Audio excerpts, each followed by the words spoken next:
Koti, Bazouba Koti, il y a famille Bakoti, donc Bisso Tozali Awa.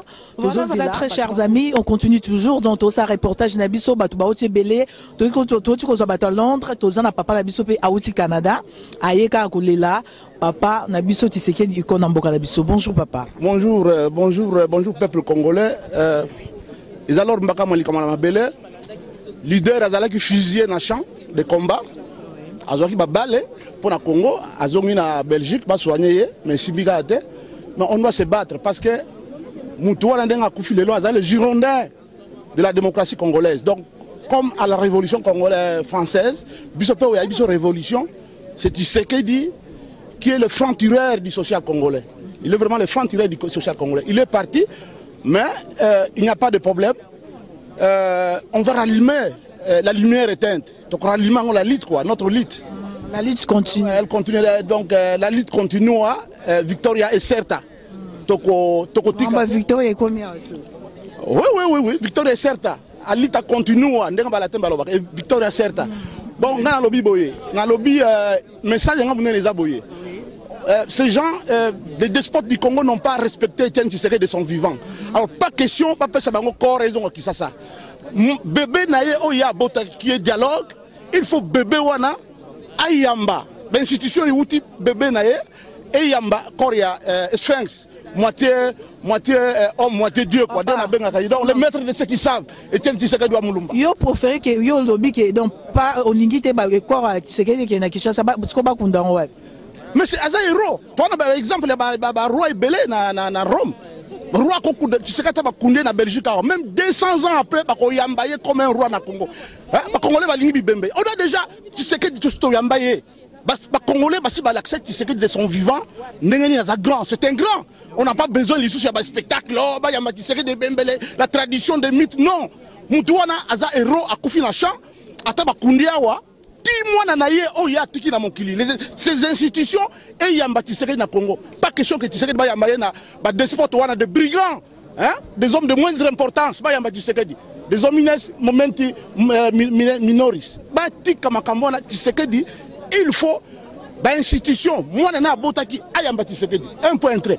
Ok, peut-être yon tolobi mais famille zali et puis famille politique mususu ezali oyo ke mususu yemrope avant ayebaki déjà que songa na kufi lelo ba kundanga na France ou bien ba kundanga na Belgique ou bien na Kinshasa aza quand même héros moko ya mboka na biso Congo donc so ba imba kundaye il faut ba kunde na mboka na ye o abotama ke ba ya kunde na mboka net na Belgique. Non, la pensée est libre. Wadi penser dans moko uti dans moko. Tshisekedi ne s'appartient pas. Tshisekedi sa première famille c'est le Congo. La famille biologique. Il faut pas kunde na Congo na mboka na ye. Non, la famille, tu sais, dans la famille nucléaire éclatée, c'est tous les Congolais, ils ont une famille biologique. Tu sais que dit, bien, il faut pas négocier, retourner, parce qu'ils ont honneur à ça. Tu sais que les maîtres de ceux qui savent, tu sais que les Girondins, quoi, le franc-tireur du social congolais, il faut pas kundaye awa. Ce que il faut, moi, un bébé, yatikaki. L'institution est accord et il y a un accord. Comme ça, tu sais que dit voilà, ton yambio, à cause de la paix. Bonjour. Boni, papa. Nakolo Boni, tant que vous autres n'avez boni.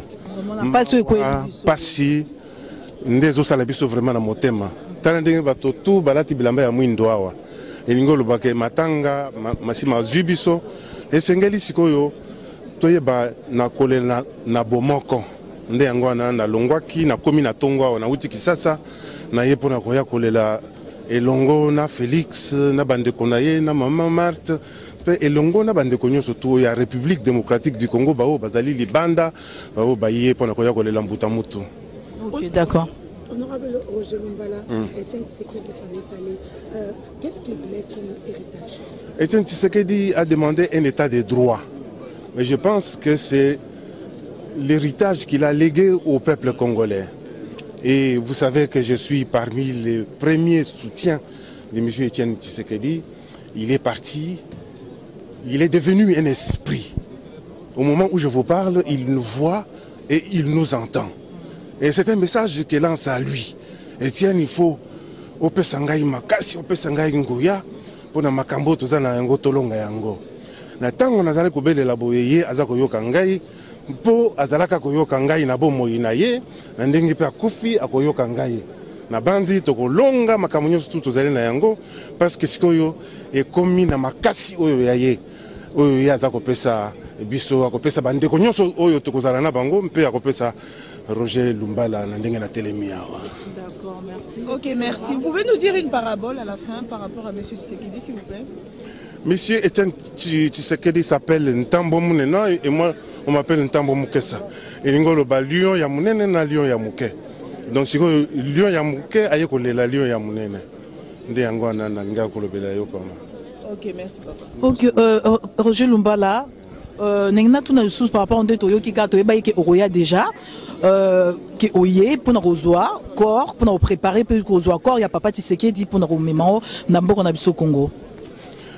D'abord moto azali na possibilité à rejoindre corps ezali famille na ye biologique. Maman Marthe Félix na bandeko nyonso to simana yango ezali famille politique na ye IDPS biso toza ko ya sima nga nazali moto ya RCDN nazali moto ya IDPS te. Vous avez compris que Mende nazali soutien ya Etienne Tshisekedi. Tozali sima tozotalela bakolo nzoto. Mais biso tozali bakolo esprit. Pozo mona que tozako soutenir yete pona kindeko ya l'opposo, mais pona kindeko ya idéal mpe ya spirituel. Et yo tu koya le on a tension ni notiki na kin par rapport ya IDPS et puis par rapport ya population na biso na Congo kuna. Bato tout bazako linga. Bato tout bazako linga ke makambo nyonso esalema yamboke nzoto ya mowei ekita.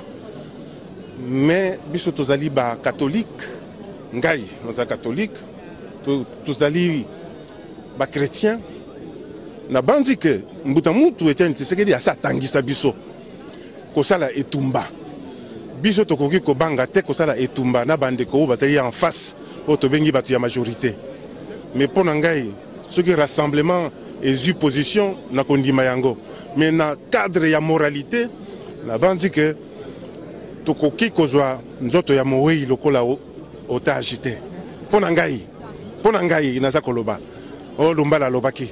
Mais dans lui que ce qui rassemblement et une décision il y a kolobake tozela tina mokolo toko sil samakambo oyo ya 5 ans il y a arrangement particulier wana ngana kolanda po nazali moto ya rassemblement mais na ba moto oyo ya ngai en tant que catholique pratiquant je pense que na moral esengeli li solo atako na tango tozaka na famille soki papa kofi tokobanda koloba makambo ya ko partager biloko te soki nanu tokundi ete moto oyo abimisaka liloba wana bamonaka yo obele lokola ndoki.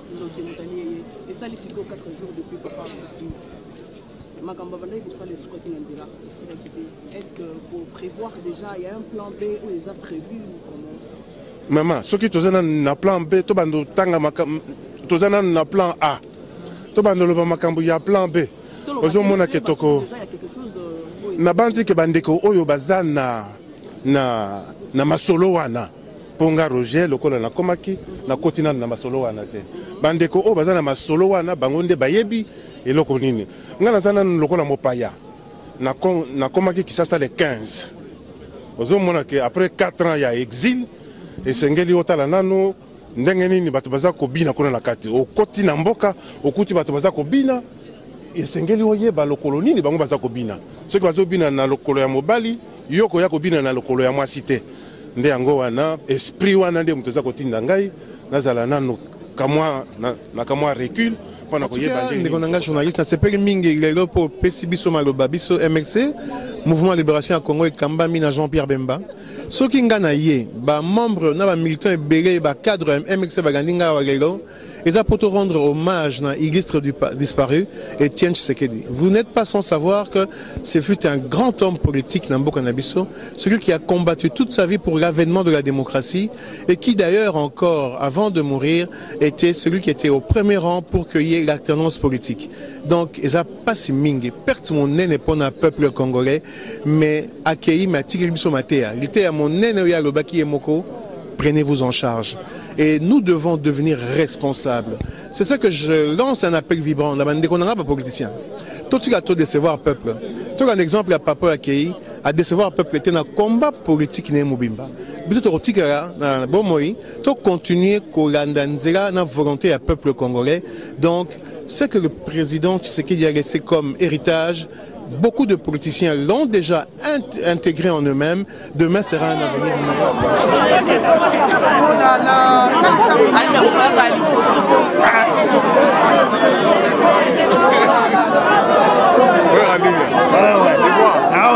Fidéline. Ah, ça va. Fidéline. Fidéline. Fidéline. Fidéline. Caméra, caméra, caméra. Il faut pas se